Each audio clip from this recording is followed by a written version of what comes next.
What is going on, YouTube? I am Lamont at large. Today, I am at the Woodlawn Cemetery here in Gotha, Florida, here to visit the grave of artist Bob Ross. Whether you are an artist at heart, or if you're like me and you can barely draw a stick figure, then I imagine many of you have heard of the name Bob Ross. Bob Ross was an artiste who had a television program on PBS that I used to watch as a child. Me and my sister, we would try to recreate his paintings. Of course, we grew up poor. We couldn't afford paintings and canvases, so we would just use color pencils and paper.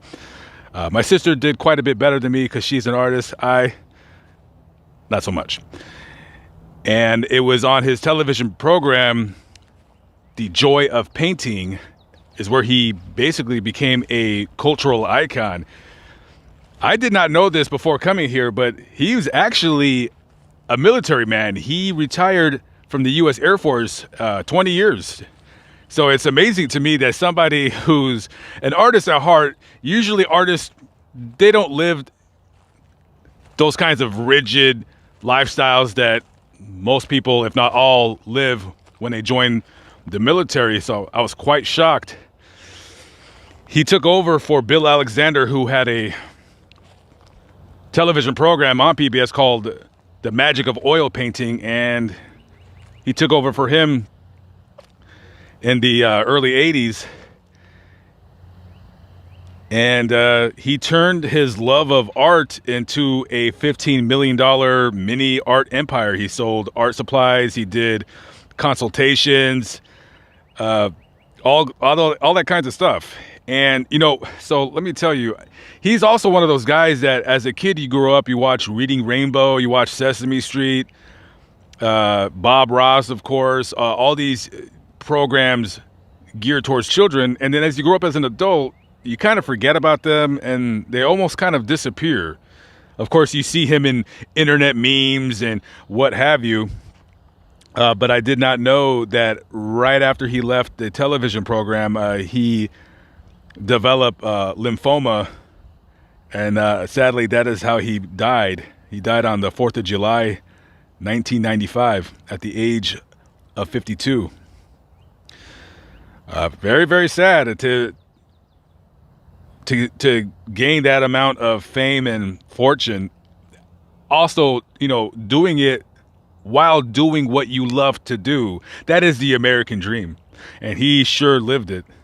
And even though he was only on this planet for, 52 years, he brought a lot of joy, to my sister and myself. Even though I was not a good artist, I was a horrible artist. No, my sister loved watching him.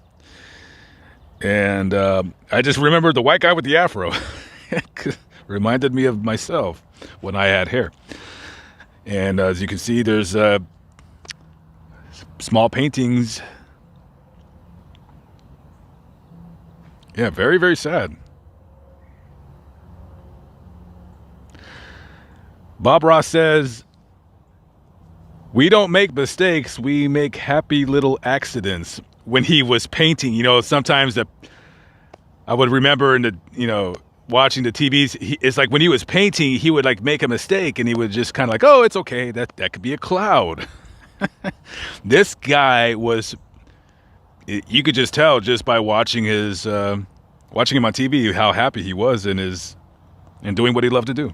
I mean, the dream of many, many adults and children all across the world and the planet is finding what you love to do in life, finding a passion, being able to make a living doing it, and making somewhat of a change or effect on people's lives. And,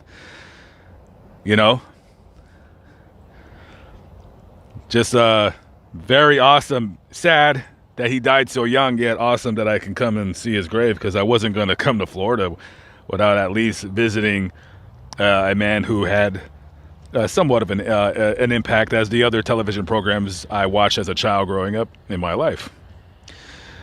So rest in peace to Bob Ross.